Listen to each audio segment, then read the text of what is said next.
Hello, everyone. Today we'd be discussing feminist perspective on religion. Now, when we speak about this feminist perspective, just like the Marxist perspective, feminism is another conflict theory. However, the difference over here is that according to the feminist perspective, there's a conflict between men and women. However, according to the Marxist perspective, there is conflict within a society between the rich, that is the bourgeois, and the poor that is the proletariats. Now, according to the feminist perspective, religion is a product of patriarchy. Now, what do I mean when I say religion is a product of patriarchy? For this, we need to understand what the word patriarchy actually means. Patriarchy means male domination.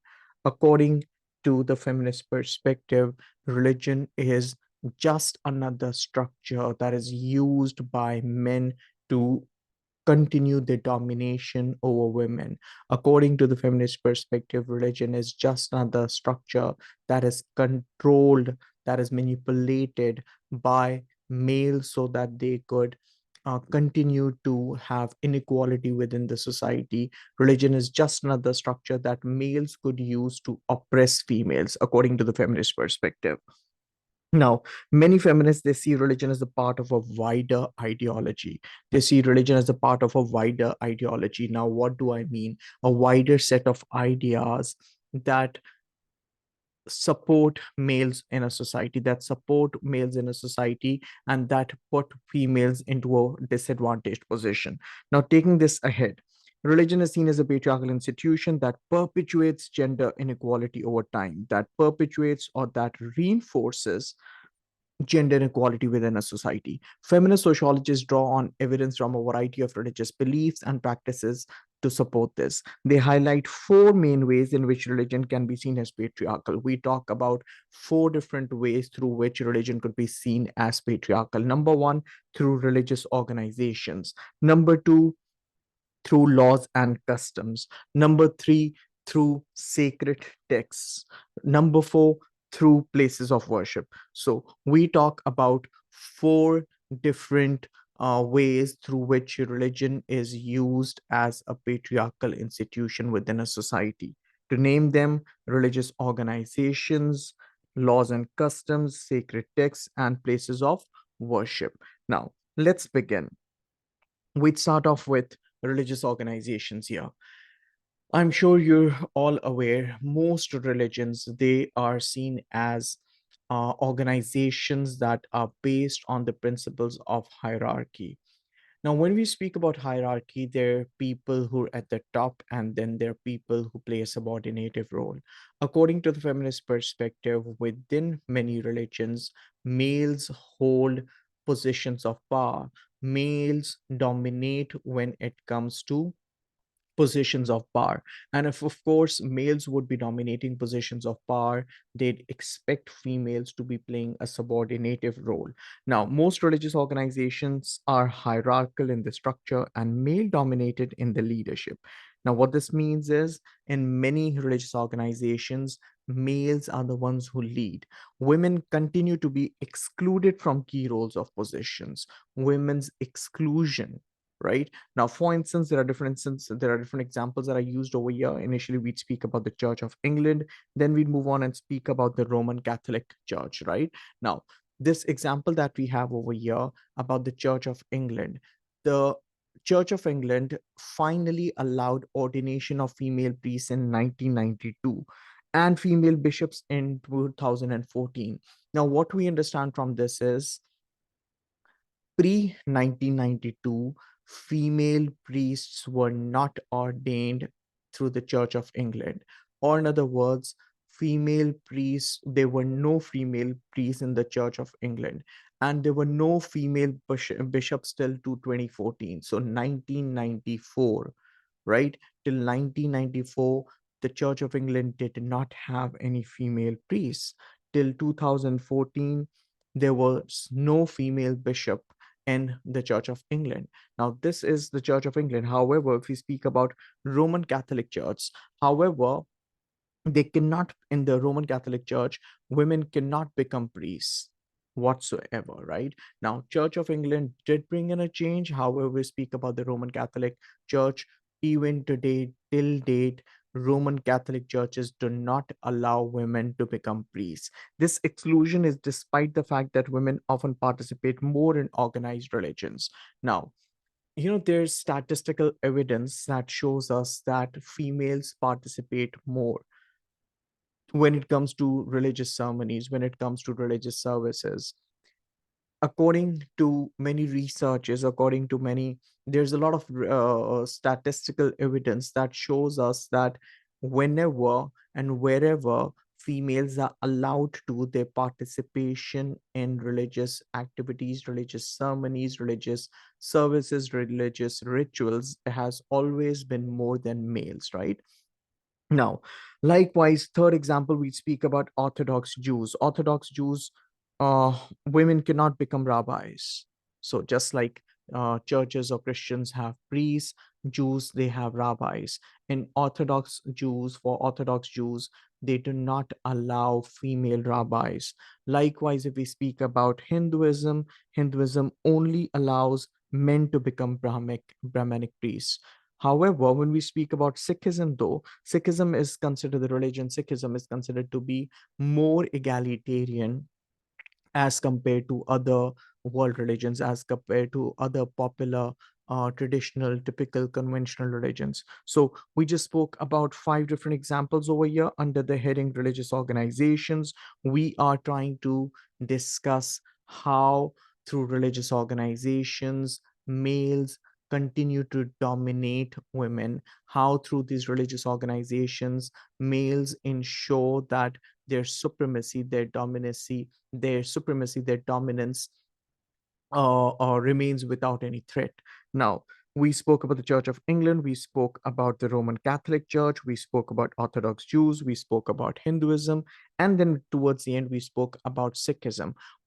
I just told you how Sikhism is relatively more egalitarian as compared to other religions. However, even in Sikhism, only a small minority of women have significant positions within the religion. So, if you compare Sikhism with other world religions, you'd see Sikhism being more egalitarian. Nonetheless, even when we speak about Sikhism, even in Sikhism, there is a very small minority of women who hold significant positions within the religion. So the first factor that we brought in under discussion over here was religious organizations. Now, the second one would be laws and customs. Every society has its own laws, customs, traditions that are followed by the majority. In most religions, women have fewer rights than men. If we speak about the Roman Catholic Church, it has very strict rules on abortion and contraception. Now, laws related to abortion or and contraception have been historically used to control females, right? So when we speak about the Roman Catholic Church has very strict rules and regulations regarding abortions and contraception. Women often have fewer rights than men regarding divorce as well, and are subject to more rules about what is seen as appropriate dress when praying. In countries where the cultural norms are influenced by religion, men and women may be treated unequally, for example, receiving different punishments for adultery. Now, the second factor that we are discussing over here under the heading, the second factor that we're discussing over here while talking about how religion continues to be patriarchal is laws and customs. We just spoke about how in most parts of the world there are laws, customs, traditions that are used through religion to maintain the control over females. Laws related to abortion, laws related to the usage of contraceptives, females having fewer divorce related laws, and to the fact even to the fact that there's more control that is laid when it comes to how females dress while praying, while practicing religion or otherwise. So we spoke about two factors over here. The first one was religious organizations, and the second one was laws and customs. Moving on, the third factor, sacred text. Sacred is anything that is holy, holy scriptures. Sacred texts tend to give women subordinative roles, or at least we could say the way they're interpreted. in most religions. In most religions, the gods are males and women are portrayed in minor roles. All the apostles in the New Testament, for example, are men. One explanation for this is that sacred texts were usually written by men. Now, when we speak about sacred texts over here, we should number one know what apostles are. When we talk about apostles, apostles are the disciples, the 12 disciples chosen by Jesus to be his closest followers and to spread his messages after his death and resurrection. So the followers, or the disciples. Sacred texts tend to give women subordinative roles. In most religions, the gods are male and women are portrayed in minor roles. All the apostles in the New Testament, for example, are men. One explanation for this is that sacred texts were usually written by men. Because these sacred texts were written mostly by men, according to many feminists, they have deliberately been they have deliberately been written in a manner, they've deliberately been manipulative about women should be playing a subordinative role within a society. The position of women in many societies across the globe has recently improved over the last 50 years. We all know this. Now, because there's been an improvement in the life chances females have had relatively recently, there's been a lot of change that females have been demanding as well. Faced with such changes to women's social status, some groups want women's traditional roles to be reestablished. Now, many feminists, they have stood up, they have raised a voice about how they would want women's traditional roles to be reestablished, to be redone. Such groups often appeal to sacred texts in order to justify their views on gender. So, yes, because of these recent changes within society where females have more say as compared to the past, many feminists, many females, they demand that the traditional roles that were allocated to females should be reestablished, should be redone. And if anything, these texts should be justifying the roles that are allocated to males and females. Now, we spoke about three different factors over here. We started off with religious organizations, followed by laws and customs. Number three, we spoke about sacred texts. Number four, we discussed places of worship. As we speak about places of worship, some places of worship segregate men and women. We're all aware of this. Women's second class status is often related to their female identities. Now, we're talking about how places of worship are used as an explanation to justify patriarchy within a society. Now, women's second class status is often related to the female identities. Jean Home in 1994 points out that menstruation and childbirth are almost universally regarded as polluting. In many traditions, women are forbidden to enter sacred places to touch sacred objects during the menstrual period. For example, Hindu women are prohibited from approaching family shrines when pregnant or menstruating. Muslim women are not allowed to touch the Holy Quran or to go to into mosque or pray during menstruation. So according to Jean Home, just in case you're interested, this is Jean Home. She recently passed away in 2018. So, according to Jean Home, many places of worship, many places of worship, they segregate males and females, right? Women, because they're classified as second class religious followers, they do not allow, many religions, they do not allow females to enter places of worship.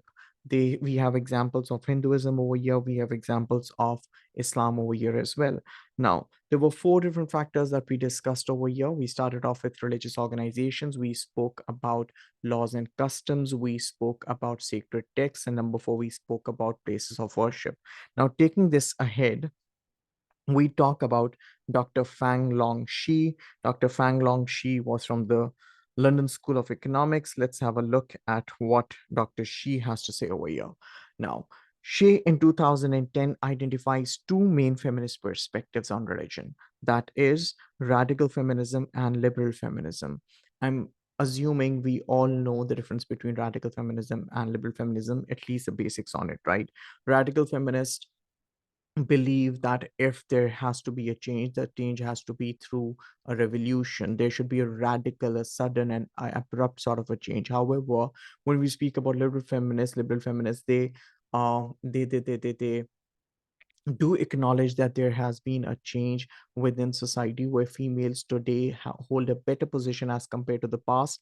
Nonetheless, if there are more changes to be made, according to liberal feminists, they should be done through a proper channel. They should be done by providing females with an equal opportunity. They should be done by providing females with opportunities, by bringing in changes in the legal system, by coming up with policies that make things better for females. So a basic difference between radical feminism and liberal feminism. Dr. She identifies two main feminist perspectives on religion: the radical feminist perspective and the liberal feminist perspective. However, other feminist inspired viewpoints have also developed which challenge the view that religion is necessarily patriarchal. We'd start off with radical feminism over here, and after radical feminism, we'd be discussing uh, liberal feminism. Now, as we'd discuss radical feminism, there are five major theorists that we'd be bringing in under discussion here. Number one, we'd speak about Simone de Beauvoir, the French philosopher. Number two, we talk about Mary Dale. She was an American. Number three, we speak about Fang Long Shi, the Dr. Fang Longxi, the lady that we just spoke about. Number four, we'd speak about Professor Linda Woodhead. Number five, we'd speak about Nawal al-Sadawi. So remember these five different theorists. Try to memorize their names. Let me say them again. Number one, Simone de Beauvoir. Number two, Mary Dale. Number three, Fang Longxi. Number four, Woodhead. Number five, Nawal al-Sadawi, right? Try to memorize these before we proceed. So, the radical feminist perspective argues that gender inequality is the central type of inequality in society. According to radical feminists, gender equality is the most gender inequality is the most important or the most significant type of inequality within a society. Unlike Marxists who believe that it is material factors, it is the economic discrepancy or economic inequality. So, radical feminist perspective argue that gender inequality is the central type of inequality in society. Furthermore, a radical transformation of society is necessary to remove gender inequalities. According to radical feminists, if there has to be a change, this change would be through a radical sort of a transformation. Like I said a minute earlier, there has to be a sudden and abrupt change. Unlike liberal feminists, they believe that small scale reform will not be enough to bring about change. According to them, there has to be a change, there has to be a radical change, and the change needs to be big. To begin with, now, we'd initially speak about Simone de Beauvoir, just in case if you're interested. She was a French philosopher, was born in 1908. She died in 1986. And yeah, now Simone de Beauvoir's account of female oppression within religion. Now, to be able to understand this, I'd want you all to remind yourselves of Marxism. Remember, when we were doing Marxism, according to Marxist perspective, there is inequality within the society. According to the Marxist perspective, there are two major groups in the society: the bourgeois and the proletariats, where the bourgeois are the oppressors and the proletariats are the oppressed group, right? Bourgeois being the rich, proletariats being the poor, where the rich keep on exploiting the poor. Now, according to Beauvoir, religion acts for women in similar ways to those suggested by Karl Marx for oppressed classes. In her case, she believes there are two major groups within a society where men are the oppressors and women are the oppressed group. and the oppressors, that is men, they control females through religion, right? Simone de Beauvoir, 1953, that makes it good about, say, 70 years back. Now, religion also serves as a way of compensating women for their second class status within a society. De Beauvoir notes that men have generally exercised control over religious beliefs in different faiths. So, according to Beauvoir, men have generally exercised control over religious beliefs in different faiths, and they use the divine authority to support their dominance. Now, according to Simone de Beauvoir, men use religion as an explanation to justify their oppression over women. Men use religion as a justification to put females as second class citizens, to put females uh, uh, to give females a second class status, right?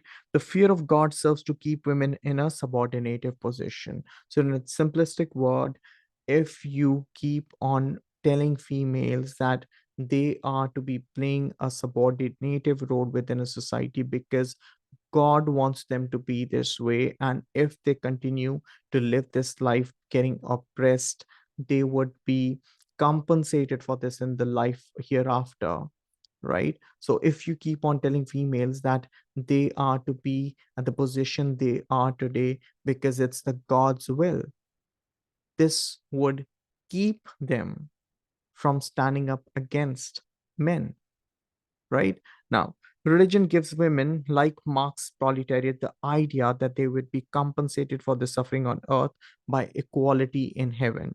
Religion being used as a compensator, females being told, females being reminded time and again through religion that if they continue to if they continue to accept this oppression, accept this subordinative position that they have in the society, tomorrow when they die they'd have equality in heaven.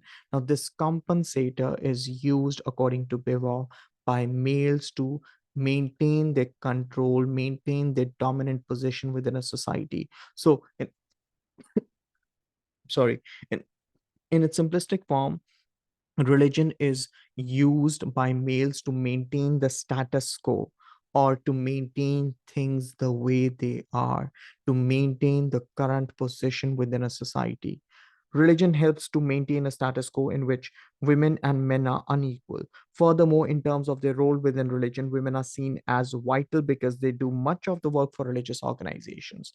It is women, my dear, that usually introduce children to religious beliefs. It is women who are more religious. It is women who participate more in religious activities, religious rituals. It is women who who pass on religious values, religious teachings from one generation to the next.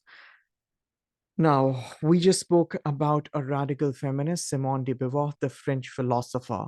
Number two, we'd speak about Karen Armstrong. Who's Karen Armstrong? She is a British author and a commentator of Irish Catholic descent.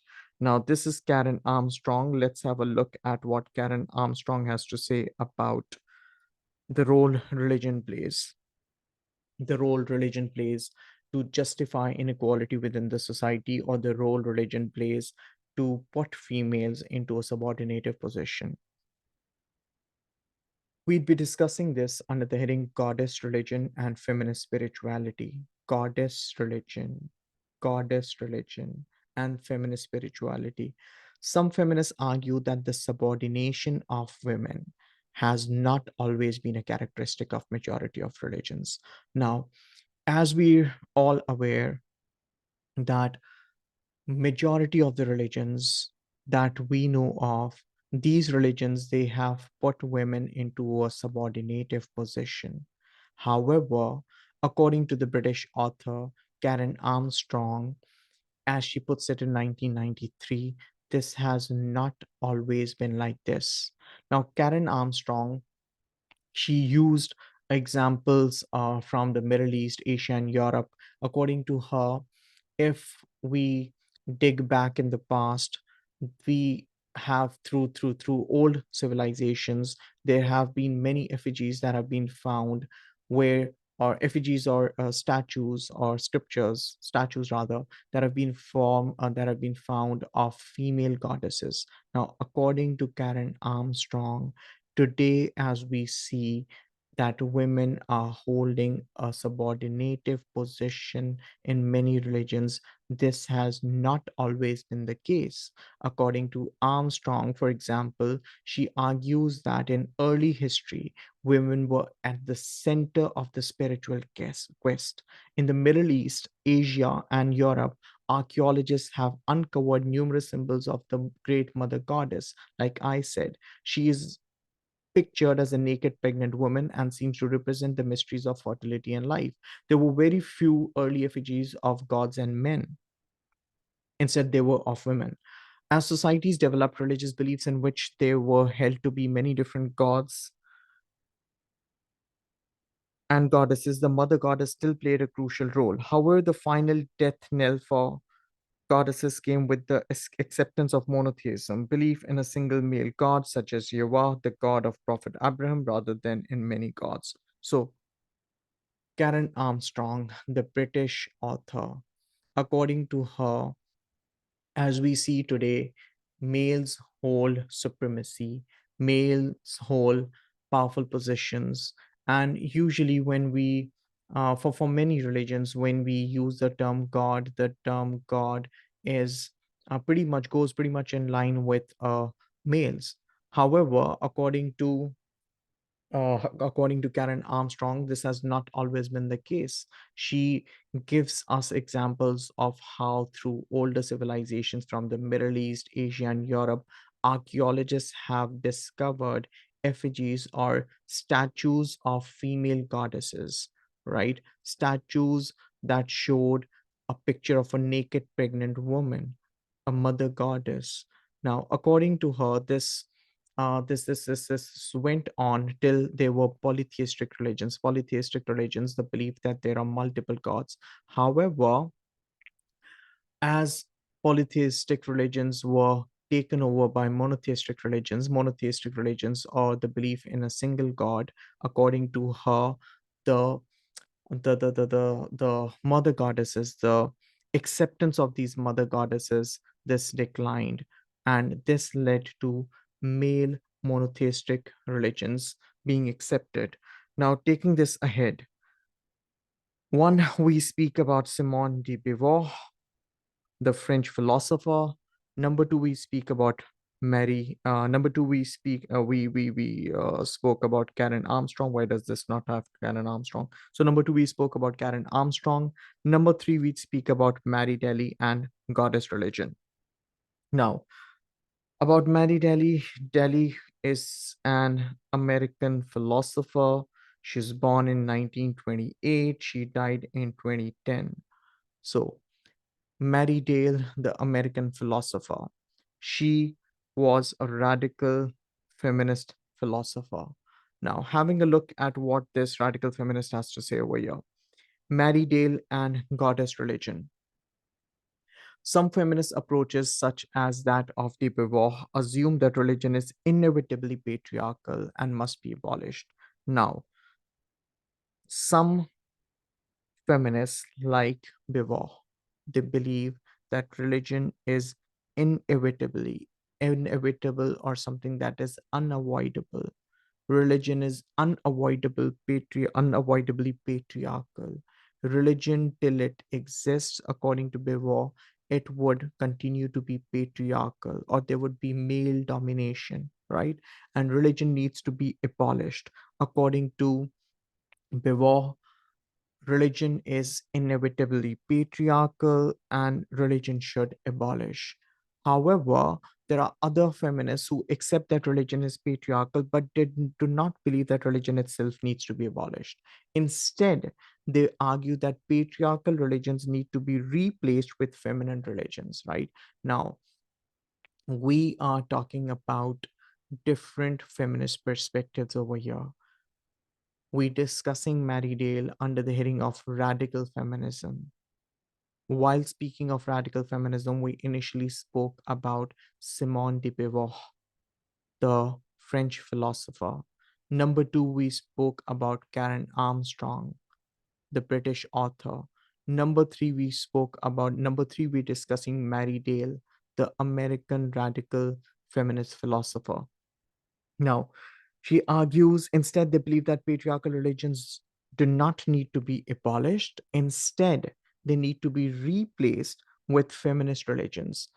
Patriarchal religions need to be replaced with feminist religions, according to many feminists. In particular, they need to be replaced with goddess religions. Now, what does the word goddess religion over here mean? Religions that honor the divine feminine, the female side of the divine.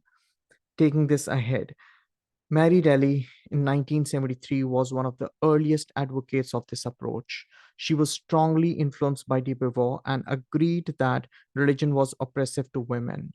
She argued that existing religions are based on an nauzubillah, inadequate God, and the women are oppressed in several ways. So, yeah, a radical feminist, since we're discussing this under the heading of radical feminism. Nauzubillah again. So, Dali in 1973 was one of the earliest advocates of this approach. She was strongly influenced by de Beauvoir and argued that religion was oppressive to women. Now, according to Delhi, women are oppressed through religions through several ways. Number one, religions such as Christianity, they've often proclaimed that the subordination of women is God's will. Now, we're talking about the different ways that are used by religion to oppress women. Number one, many religions, such as Christianity, they portray that subordination of women is God's will. One. Number two, God is portrayed as a man and as a father. We're talking about Christianity over here. One sex symbolism of this sort alienates women and places them in an inferior position to men. Of course, if God is to be portrayed as a male, Nauzubillah again, this would automatically put females into an inferior position within the society. Number three, religion tells believers that redemption comes through prayer. According to Mary Daly, religions try to change the ideology that females carry. They try to keep females under an impression that redemption would only come through prayer. Redemption would only come through prayer. Now, uh, when you carry the belief that redemption would only come through prayer, you would not stand up against this exploitation. You would not stand up against this exploitation or this oppression. For this reason, it tends to support the continuation of patriarchy. Now, according to, let's connect it back to where we took a start from. Since we're discussing all of this under the heading of the feminist perspective on religion, remember the idea that religion, according to feminists, religion is a patriarchal institution. Religion is an institution that is used by males to control females. Religion is an institution that is used by males to continue this supremacy, continue their patriarchy, continue their domination over females. Now, if females are made to believe that redemption would only come through prayer, they would not try to change the situation. If you're changing the way they think, if you're making them believe that they can only have redemption through prayers and it is prayers alone, that in other words means you're discouraging them through religion to be standing up for themselves. And while you're doing this, as a consequence, this would maintain the status quo. And the status quo in this case, according to the feminist perspective, is based on patriarchal principles, is based on male supremacy. Now, Delhi argued for new feminist spirituality. This is the heading we're discussing. Mary Delhi and goddess religion. This over here. Okay. Now, Delhi argued for a new feminist spirituality. This sense of spirituality can come from within women themselves and can lead to the revolutionary overthrow of male gods. Nauzubillah. Now, Delhi argued for a new feminist spirituality. This sense of spirituality can come from within women. According to Delhi, women do not need to be told as to what needs to be done. This sense of spirituality would come within them.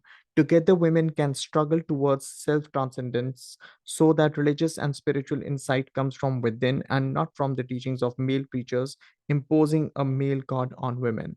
Now, let me assume everyone knows what the word transcendence means. Just in case you do not, here you go. Just give this a read.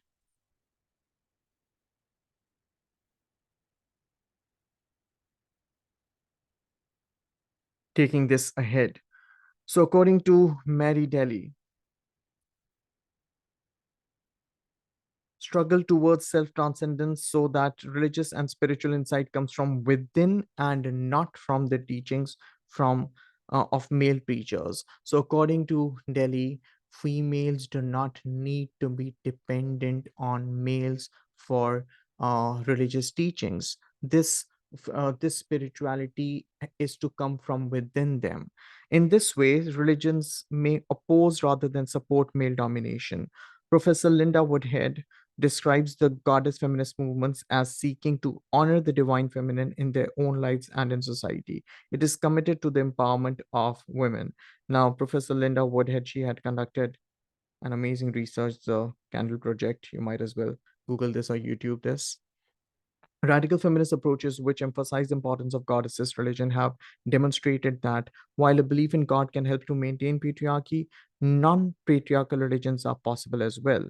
However, critics argue that Delhi's work is rather generalized and in place lacks detailed evidence. So, Miss Mary Daly has been criticized as well. She's been criticized for not being able to provide enough of evidence as to whatever she's claimed. Nevertheless, Dr. Shi in 2010 believes that this type of research has been significant in developing the sociology of religion in general by helping to open up female and feminist perspectives. For example, Professor Linda Woodhead in 2007 had discussed how involvement in New Age activities such as Reiki in Kendall. Now, as I'd mentioned, Professor Linda Woodhead, she had conducted a research on, it was an extensive research, longitudinal research that went on for about 2.5 years on on a small town in the UK known as Kendall. And according to Woodhead,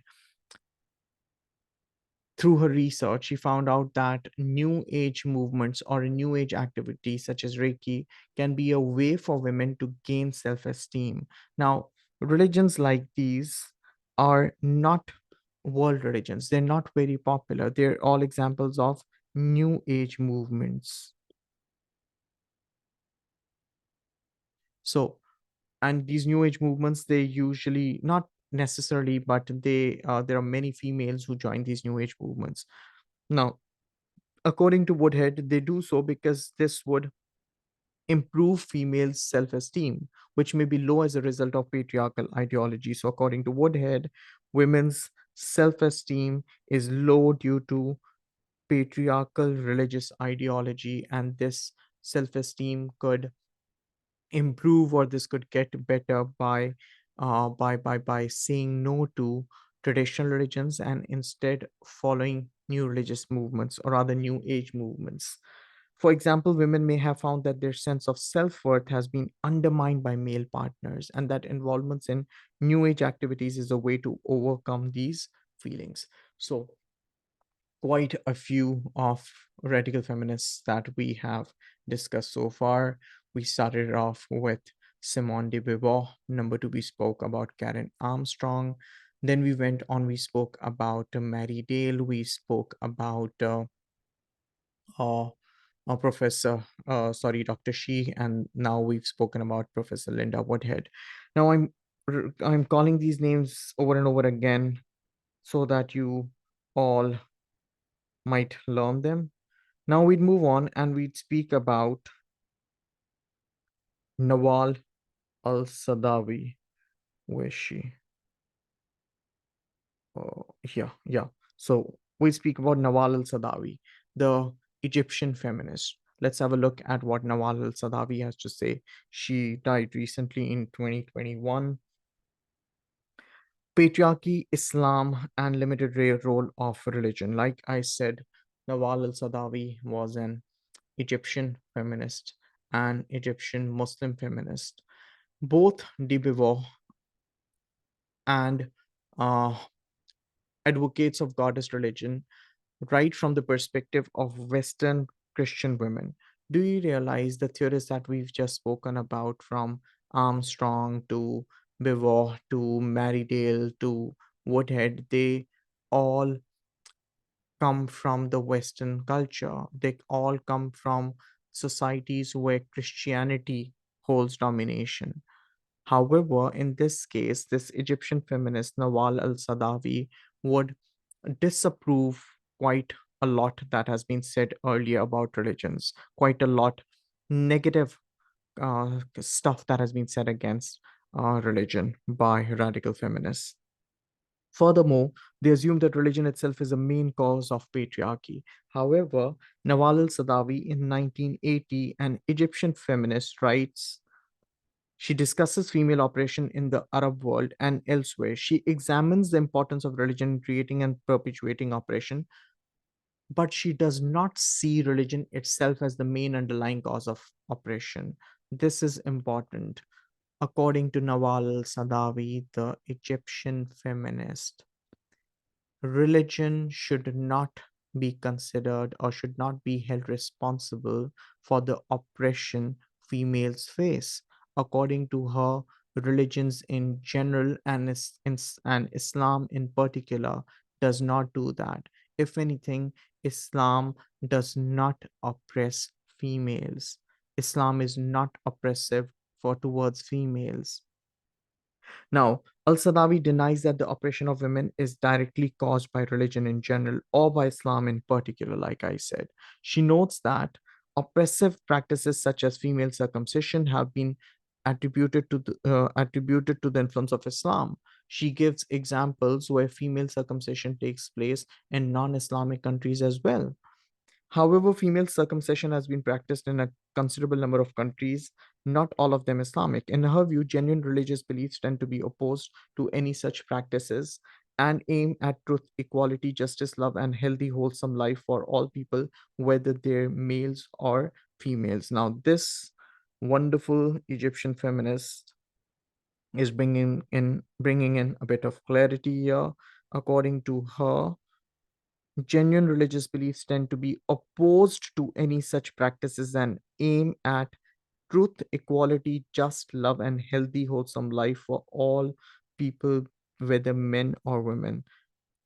As beautifully as she puts it, according to her, number one, she opposes or she does not want to agree to the idea that barbaric acts like these should by any means be affiliated to religion, to any religion, be it Islam or any other religion. According to her, genuine religions, they aim at truth, equality, justice, love, and healthy, wholesome life for all people, whether males or females. Furthermore, she believes that other religions, including Christianity, are often more oppressive than Islam. To Al Sadawi, female oppression is not essentially due to religion, but it is due to patriarchy. So, according Sadawi takes a stand over here, she opposes the idea that religions should be held responsible for female oppression. According to her, if anything, it is patriarchy that that needs to be blamed and not religion. Men have been distorted. Men have often distorted religion to serve their own interests. According to Sadawi, there have been instances where males are seen to uh, they seem to interpret religion in a manner that it benefits them and puts females into a disadvantaged position. Men have often distorted religion to serve their own interests, to help justify or legitimize the oppression of women. Nawal al Sadawi is not hostile to religion itself, but only to the domination of religion by patriarchal ideology. So, this wonderful feminist, Egyptian feminist, she believes that there should be no hostility shown towards religion. If anything, if you want to hold anything against, it should be against the patriarchal ideology of religion, the patriarchal ideology that is used by males to suppress, to oppress females. Now, we spoke about a couple of radical feminists over here. Let's evaluate these radical feminists now. The first criticism that radical feminists have faced over here is about generalizing all religions or lumping up all religions in a manner that religion in itself is portrayed to be oppressive towards females, as radical feminists put it. Now, there have been religions such as Quakerism. I'd strongly advise you to YouTube Quakerism. You'd come across short videos that would help you understand Quakerism better. So there are some religions such as Quakerism that are strongly against patriarchy. They're they're more egalitarian. So the first criticism that radical feminists have faced over here is about generalizing or lumping up all religions or putting them all under the same umbrella. One. Number two, radical feminists tend to ignore evidence that progress has been made. Today, with the passage of time, there has been a lot of change that our societies have experienced. There has been a lot of change that our societies have witnessed. There are many strongly held patriarchal ideologies that have been successfully challenged and brought in a change within society. So that shouldn't be ignored too. So, the first criticism, radical feminists have been criticized for generalizing all religions. Number two, uh, there has been a lack of acceptance by the radical feminists that today, in many cases, the oppressive patriarchal religious ideologies have been successfully challenged and have been able to bring in a change within the society, bringing in consequently leading to more of equality or egalitarian relationships for females. Number three, radical feminists such as de Beauvoir and Delhi have not backed up their views with detailed research. So, I mean, if you're coming up with a theory, there should be some sort of empirical evidence to support it. You're making it sound like it's all true. You making it you're not even providing with detailed research or empirical evidence to support the tall claims that you're making.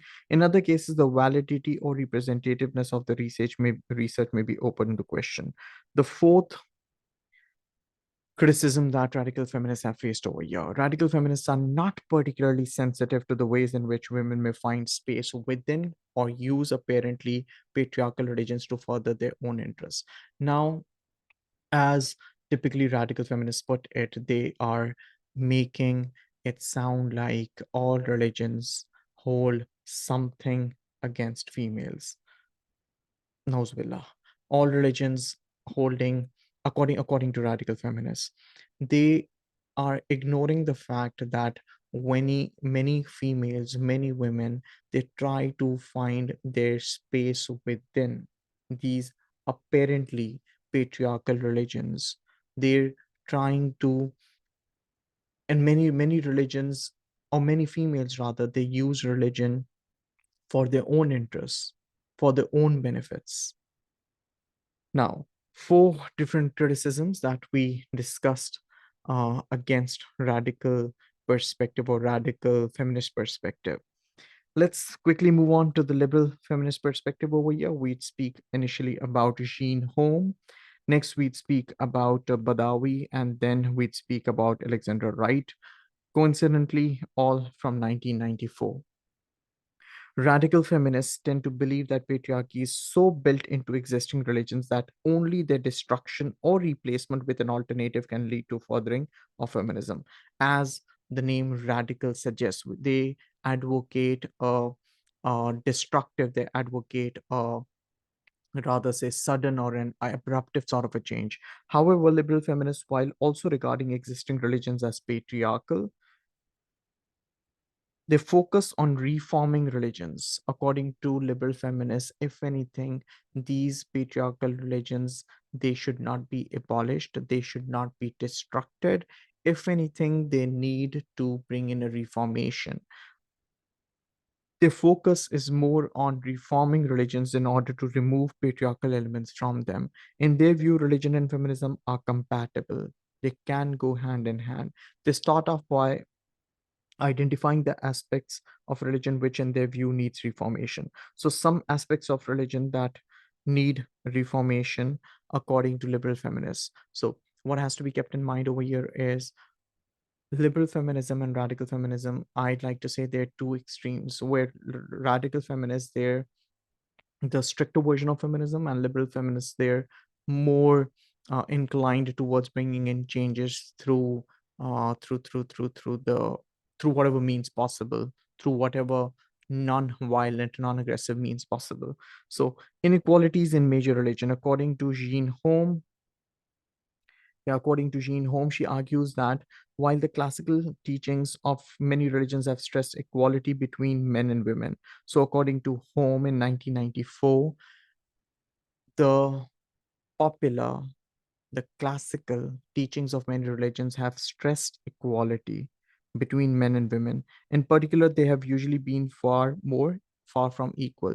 So, according to Jean Home, even when many religions advocate equality, in reality, or in theory at least, they advocate equality. In reality, according to Jean Home, this equality is very far from being witnessed. There are a couple of examples we'd use over here. I'd like to highlight and show them to you first before we start discussing them. We'd speak about examples from Japan, from China.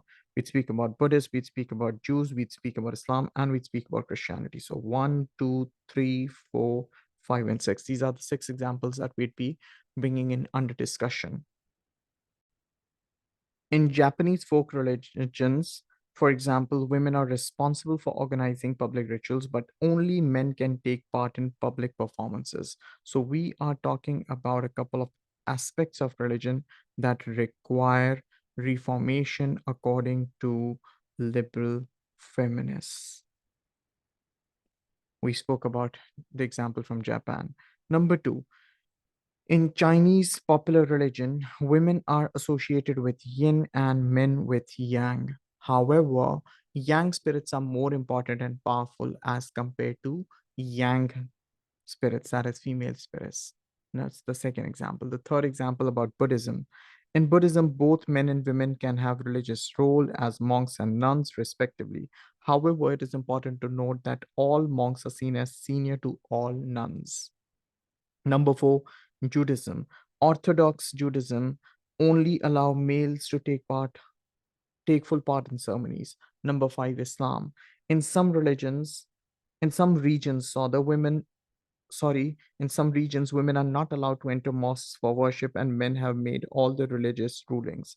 In Christianity, it is still impossible for women to take the highest position in church hierarchy. So these were six different examples that are used by Jean Home in 1994, through which she tries to make a point. And the point that she's trying to make over here is that religions are perhaps not based on as much of equality as they advocate. The limits of patriarchy and progress towards greater equality. Many liberal feminists suggest that the patriarchal oppression of women within religion is not universal. So, many liberal feminists suggest that the patriarchal oppression of women within religion is not universal, or it is not to be seen everywhere. Essays in a book edited by Home in 1994 identified three main reasons for this. Number one, some religions are generally patriarchal, but aspects of them can still provide significant opportunities for women. For example, Laila Badawi notes aspects of Islam that are positive for women. Unlike Christian women, Muslim women keep their own family name and name when they get married. So This reference by Laila Badawi in 1994. She is trying to put light on certain aspects of religion that are apparently seen as patriarchal, but according to her, in Islam, unlike Christianity, Muslim women are allowed to hold their family name even after they get married. One. Number two, there are few religions which do not have strong tradition of patriarchy and have always been relatively egalitarian or equality based. Alexandra Wright in 1994, some Christian religions, particularly Quakerism that we just mentioned, that the one that I asked you to Google and YouTube, have never been oppressive to women. For example, Quakers believe in totally democratic organizational structure and they value men and women's contribution to the day-to-day running of the religion in equal measures. So Quakerism is an absolute example of egalitarianism within religion. Number three, patriarchal aspects of some religions are changing. Patriarchal aspects, if they were there, they are changing. The third thing, partly as a result of liberal feminist actions and campaigns for gender equality within religions. For example, some have campaigned for women to hold senior posts within the Church of England hierarchy on equal terms to men. So we're talking about different movements, different feminist movements that are raising their voice for females to be allowed to hold equal positions within the Church of England, at least. Partly due to some campaigns, women have been consecrated as bishops within the Church of England since 2015. Others are currently campaigning for the Roman Catholic Church to ordain women as priests. So, in the Church of England, female priests were allowed only after 1992. However, for Roman Catholic churches, there have been certain campaigns, but there isn't been a change witnessed as yet. So, this pyramid gives you an idea about the Church of England hierarchy. Deacons at the bottom, priests, archdeacons, bishops, archbishops, or York Canterbury, and the monarch at the top. Let's evaluate the liberal feminist perspective and bring this topic to an end here. So, number one, although there's evidence of some progress as a result of liberal feminism, the extent of this progress is open to question. Now, liberal feminists, unlike radical feminists, do accept that there has been a change. They show acceptance towards the idea that the experiences women have today are better than the experiences they had back in the past. Nonetheless, it is important to note that even when there's a change, the extent to which there has been this change is still questioned, right? It's many people, many critiques of the liberal feminist perspective. They claim that the change is not even significant. So radical feminists tend to believe that patriarchy is so embedded within existing religions that reforms will never be enough. So remember, radical feminists, according to radical feminists, these legal reforms, these changes being brought in through policies can never bring in a change. If there has to be a change, according to them, this change has to be through any sort of radical or an abrupt or a sudden or a revolutionary mean. So, significantly improve the position of women within religion and within society in general. Some feminists, while not rejecting liberal feminism altogether, believe that it has had only a limited impact. So, there's some feminists who do agree to the idea that there has been a change, but according to them, this change has had a very limited impact. She in 2010 refers to research which suggests that even with increasing numbers of women ordained within the Church of England, relatively little has changed and sexist attitudes within the church remain strong. So, according to Shea, even when the Church of England after 1992 has started allowing female priests, despite of that change, to this date, according to Shea, there has been a very little change in terms of the attitudes that are held against women, right? And she refers to these attitudes as sexist attitudes. Number three, the last criticism. Statistical evidence suggests that there is a there's still a long way to go before women achieve equality within the Church of England. For example, in 2012, women made up to 12% of senior staff, including cathedral clergy, archdeacons, and bishops. In 2015, this figure stood at 19%, according to the statistics from the Church of England. So, in 3 years, if there has been a change, it has been a change from 12% in 2012 to 19% in 2015. So, we're not disagreeing that there hasn't been a change. There has been a change nonetheless. This it's still a long way to go to be able to achieve equality or egalitarian relationships in the Church of England. So this is pretty much it. We discussed feminist perspectives on religion. We spoke about the basics first, then we spoke about radical feminism and liberal feminism. Next, we'd speak about patriarchy and gender inequality within religion. That would be the next lesson, though. Uh, as I have been using this uh, detailed content to help you understand this. The idea behind this is to encourage you all to read. Like I say, this entire topic could be covered in less than half of the amount of time that we've taken right now. But again, to show you this, the reason behind all of this is to be shown to you in a detailed manner, is to advocate, to encourage reading. Sociology as an A-level subject, like I keep on saying, has a lot to do with reading and writing. The more you read, the more you write, the better you keep on getting at it. So this is pretty much it for the day.